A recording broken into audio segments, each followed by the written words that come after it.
New Smyrna Beach at sundown. The moon is actually out over there. Traveling song guy is back. So we came down to the very, very windy beach. Hopefully there's not a lot of wind in the mic. If there is, I apologize. Clear my head a bit, get back to the roots, kind of get that Zen mojo back. I did want to see the sunset, which is behind all of the structures over there, but it's kind of down already, I guess. At least the peak part of it, that would give you the cool sunset. Looks like some type of rocket type thing up there. I'm sure it's just an airplane. But look at that trail behind it. Get my toes wet.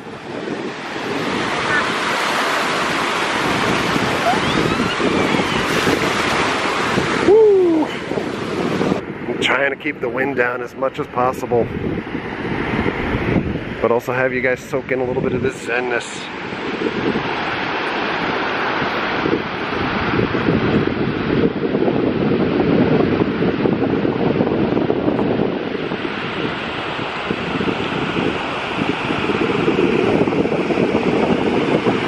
It is kind of nuts just how prominent the moon is. It's about 8 o'clock at night. And it's been a while since we've been out at the beach. It's far too long. At least New Smyrna Beach. This is kind of our home beach. This has always been kind of the place that I've gone to when there's like lots of heavy thinking going on or stuff to process. Just kind of getting back. I love the sound of the ocean. I'd like to be in there right now, but I am not dressed for it. I mean, look at this. Sunsets here are difficult because we're on the East Coast. So many structures in the way, unless you're on the intercoastal. Sunrises here are unbelievable. Some of my favorite photography is done. Just come in here and shoot pictures of sunrise. Now I will say this, the one thing I never do with any of my pictures, at least I've never done to date, is use like a Photoshop or Lightroom or anything else to try to boost it. Look at that bird.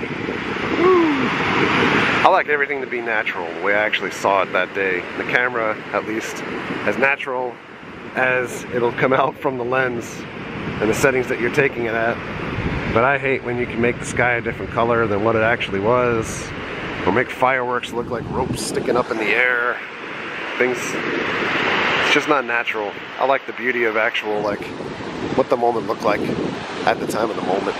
And I'll tell you, it feels good to have the water coming up at least over my feet.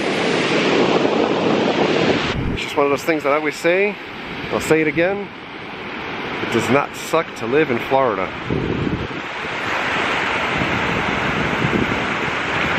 Beaches did not look like this in New York. Wow, look at that plane.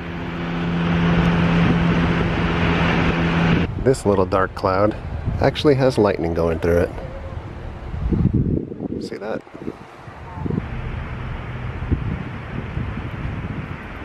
Wow.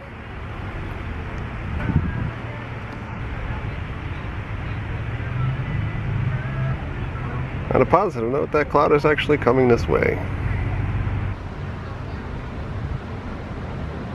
Alright, we're gonna let this sit just like this.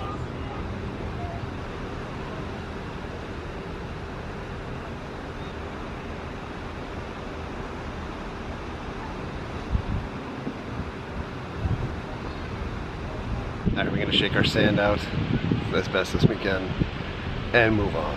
Alright, our next stop is gonna be the New Smyrna Brewery.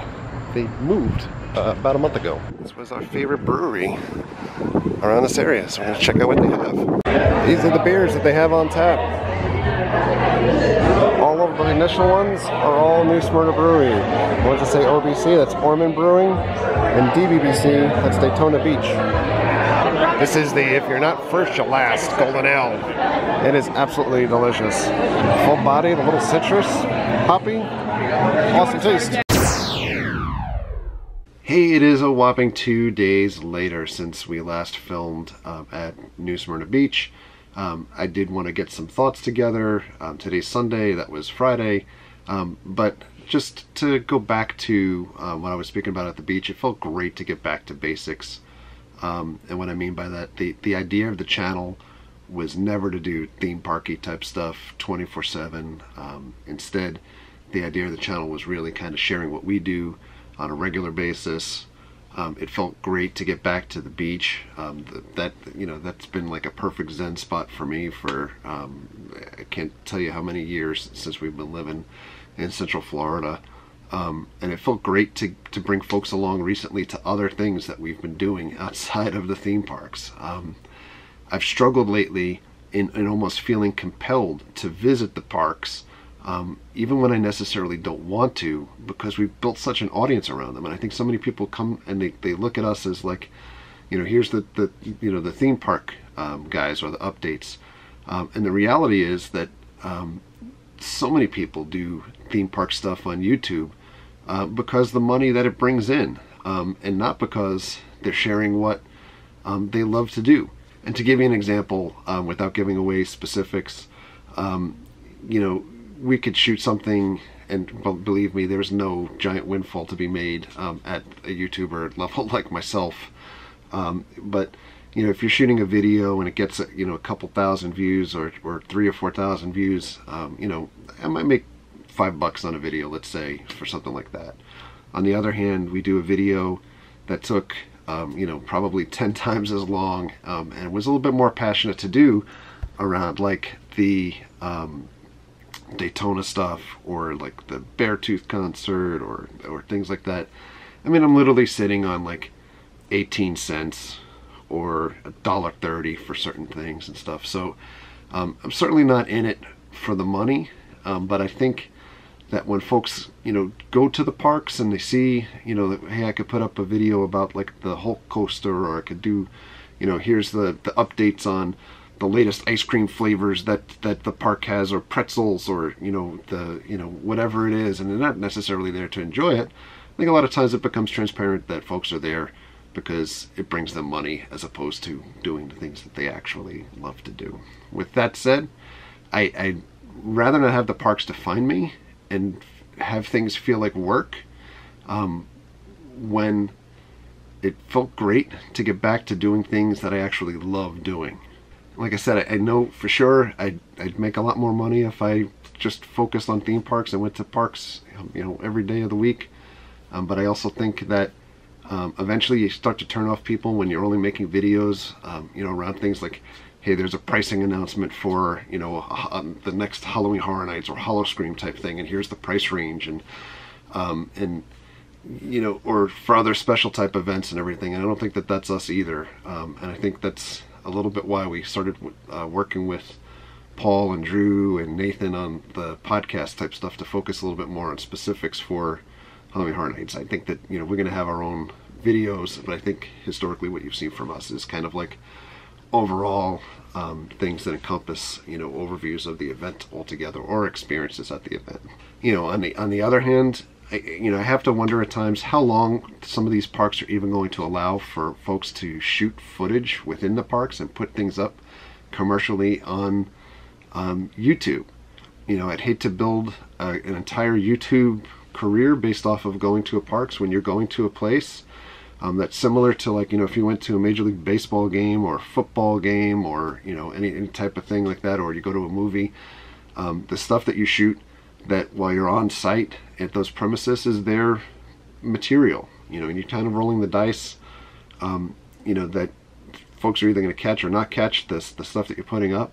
And something came up recently within the theme park community around folks, and where does the line get drawn on what's commercially acceptable or not, photography or video. And both big parks, Disney and Universal, are very clear in black and white on their rules of the park about what they're allowing, or the ability, any type of pictures that you shoot in the park or video that you shoot in the park is technically there. They retain the rights to that type of footage, etc. So I think there's, at some point we're going to get to a point where there's a bigger feeling out between the entities of what you're putting out and what they're allowing to put out and stuff. I mean, because you could see, all it takes is one entity at some point to be able to decide, like, we need to pull everything off of YouTube that's related to a certain search term, or related to the parks, etc. So I'd rather not back myself into a hole like that. Last thing I could say about doing stuff theme park wise, or just focusing on the theme parks and, you know, my overall feelings. I mean, I saw somebody recently that said, you know, going to the theme parks was hard work, and they were hard working people because they're going to the theme parks. I think, you know, if you're visiting a theme park and it's hard work, you're probably not doing what you want to do. And you know, I don't want that to be me. I don't want going to a theme park to feel like it's hard work. It's fun. The reason why I think folks tune into the channel is because when we go to the park, we show you guys the fun that we're having. You know, if I wanted news around theme parks, or, you know, folks that are there trying to, you know, do the media piece for theme parks, I'd go to like an attractions magazine, or Inside the Magic, or Inside Universal. You know, those are sources for theme park media, you know, and that's work. You know, although I would probably venture to say that if you ask any of those folks, they probably would say that it doesn't feel like work to them either, because they love what they do. And the last thing I was going to say, you know, as far as trying to get back to basics and just clear my head, you know, I've seen so much stuff recently in the local YouTube community that I wanted to distance myself from. This thing that we share with YouTube, the community piece, is not something that we should feel like we're in high school or it's a chore. And I want things to remain enjoyable between us and between everybody out there. And I think we've done our best to try to promote everybody that we've come in contact with. There's folks out there, and, you know, everybody views accomplishments as at different levels, whether you're hitting, you know, a couple hundred subscribers, or a few hundred subscribers, or 1,000 subscribers. We're all in this boat together. And, you know, I think ultimately saddling up to folks in hopes to get, you know, a rub from folks, or taking shots at folks in videos, it's not what I'm wanting to be a part of. You know, there was a video recently that took our tagline from, you know, we say at the end of every video, which is, you know, just basically the golden rule about treating others the way you want to be treated, and spun it up so that I was a bad guy in the video for saying that, or, you know, I'm a jerk, and, you know, whatever. But high school ended for me a long time ago, and I don't have time for bullshit like that. That's all there is to say about it. But I guess at the end of everything, I just want to say thank you to the folks that have supported us for the years that we've been on YouTube. We've been on YouTube now for 3 years, and, you know, we have by far, I mean, some folks will look at it like we've grown a lot. There's been no meteoric rise to the top here. You know, we're still under 40,000 subscribers. Again, I think everything is, you know, you set your own goals for yourself and where you think you should be or where you want to be. But I want to thank everybody. It doesn't matter if when we had 1 subscriber to, you know, 15, to people that have been here forever and the people that have joined recently. Thank you very, very much for sticking with us. You know, and I think that one of the things that's rewarding for me is that when we do have this variety in the content that we put out, you guys stick with us. And a lot of folks have been vocal, you know, like either I don't like the music, or I didn't like the wrestling, or I didn't like this, but they like the channel as a whole because there's variety within the channel, and that means a lot. It really does. So thank you very, very much for you guys for sticking around. And that's it for my, we'll call this the Q3 rant. So guys, hold this to me and tell me that I'm not allowed to